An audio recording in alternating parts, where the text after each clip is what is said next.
امریکہ کے مغربی ریگستانی علاقے میں ایک ویران جگہ تھی جسے لوگ ڈیڈ مون ٹاؤن کہتے تھے۔ کہا جاتا ہے کہ یہ قصبہ 1886 میں آباد ہوا، مگر صرف 10 سالوں میں وہاں کے سب لوگ غائب ہو گئے۔ کوئی نہیں جانتا کہ ان کے ساتھ کیا ہوا، لیکن آج بھی رات کے وقت وہاں سے آوازیں آتی ہیں، ڈھولوں کی ٹاپو کی، دروازوں کے چرچرانے کی، اور کبھی کبھار کسی کی مدھم سرگوشی کی۔ ایک دن ایک انعامی شکاری، جس کا نام جان ملر تھا، اپنے گھوڑے پر سوار اس اجلے قصبے کی طرف جا رہا تھا۔ اس کے ہاتھ میں ایک پرانا نقشہ تھا جس پر لکھا تھا lost treasure of sheriff Dalton. John نے آہستہ سے کہا، اگر یہ خزانہ واقعی موجود ہے تو میں ریگستان کا سب سے امیر آدمی بن جاؤں گا۔ سورج ڈوب چکا تھا، آسمان سرخی مائل تھا اور ہوا میں دھول اڑ رہی تھی۔ جب وہ قصبے کے قریب پہنچا تو ایک زنگ آلود سائن بورڈ نظر آیا جس پر لکھا تھا welcome to Dead Moon Town, population 0۔ سڑک کے دونوں طرف پرانے لکڑی کے مکان کھڑے تھے، کہیں ٹوٹی کھڑکیاں، کہیں بند دروازے، اور ہر طرف خاموشی کا راج تھا۔ اچانک ایک ایون کا آیا اور ایک پرانی کاؤبوائے ٹوپی اڑتی ہوئی اس کے قدموں میں آ گری۔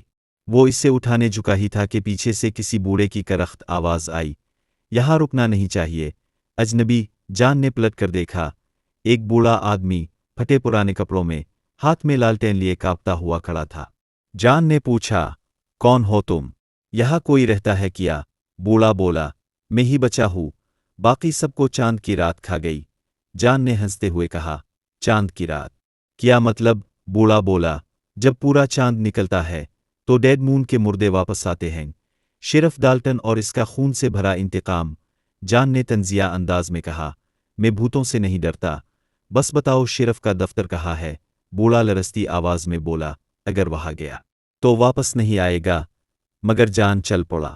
اس نے پرانے لکڑی کے دروازے کو دھکیل کر شیرف آفس میں قدم رکھا۔ اندر دھول جمی ہوئی تھی، دیوار پر ایک زنگ لگا ستارہ لٹک رہا تھا، شیرف ڈالٹن۔ میز پر ایک پرانا ریوالور اور ایک ڈائری رکھی تھی۔ جان نے ڈائری کھولی اور پڑھنے لگا، 12 جولائی 1896، شہر میں بیماری نہیں، لعنت پھیلی ہے۔ وہ شخص جسے ہم نے پھانسی دی تھی، مرنے سے پہلے بولا تھا، میں چاند کی روشنی میں واپس آؤں گا۔ اب ہر پورے چاند کی رات کوئی نہ کوئی غائب ہو جاتا ہے۔ جان کے پڑھتے ہی دروازے کے پیچھے کوئی ہلچل ہونے لگی۔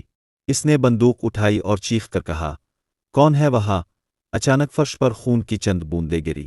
اس نے لالٹین اونچی کی، سامنے ایک آدمی کھڑا تھا جس کا چہرہ سڑا ہوا، آنکھیں سفید اور سینے پر گولی کا نشان تھا۔ وہ بوسیدہ وردی پہنے ہوئے تھا اور مدھم آواز میں بولا، میں لوٹ آیا ہوں۔ جان نے گولی چلائی، مگر وہ سایہ دھوئی میں بدل گیا۔ باہر سے قدموں کی آہٹی آنے لگے، دروازے ہلنے لگے اور کھڑکیوں میں سائے رقص کرنے لگے۔ ہوا میں بوڑھے کی آواز گونجی، بھاگ جا اجنبی، وہ سب جاگ چکے ہیں۔ جان دوڑتا ہوا قریبی سلون میں گھس گیا۔ اندر ہر طرف جالے، ٹوٹی کرسیاں اور ایک پرانا پیانو پڑا تھا۔ اس نے بوتل اٹھائی اور کہا، اگر خزانہ ہے تو میں بغیر لڑے نہیں جاؤں گا۔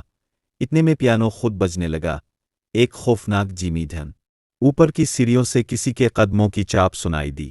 ایک عورت نیچے اتری، پرانے مغربی لباس میں، چہرہ سفید، آنکھیں بغیر پلکوں کے۔ وہ ہلکی مسکراہٹ کے ساتھ بولی، تم خزانہ تلاش کر رہے ہو؟ جان ملر۔ جان چونک گیا، تم میرا نام کیسے جانتی ہو؟ عورت نے سرد لہجے میں کہا، ڈالٹن نے مجھے بھیجا ہے تمہیں ہمیشہ کے لیے یہیں روکنے۔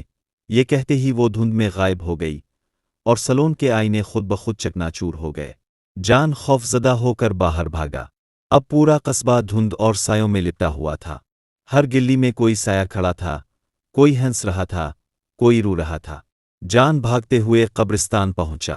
وہاں پرانی قبریں قطار میں کھڑی تھی، ہر قبر پر اسی قصبے کے لوگوں کے نام کندہ تھے۔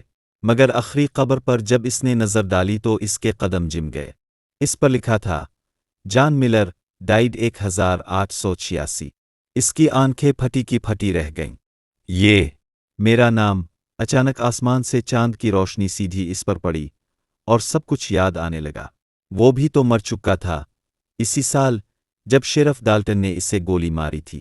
جان نے ڈالٹن سے خزانے کا سودا کیا تھا اور اسے دھوکہ دیا، مگر انجام یہی ہوا کہ ڈالٹن نے اسے یہیں دفنا دیا۔ اب اسے احساس ہوا کہ وہ اب تک زندہ نہیں بلکہ ایک بھٹکی ہوئی روح ہے جو اپنے ہی لالچ کے پیچھے بھٹک رہی ہے۔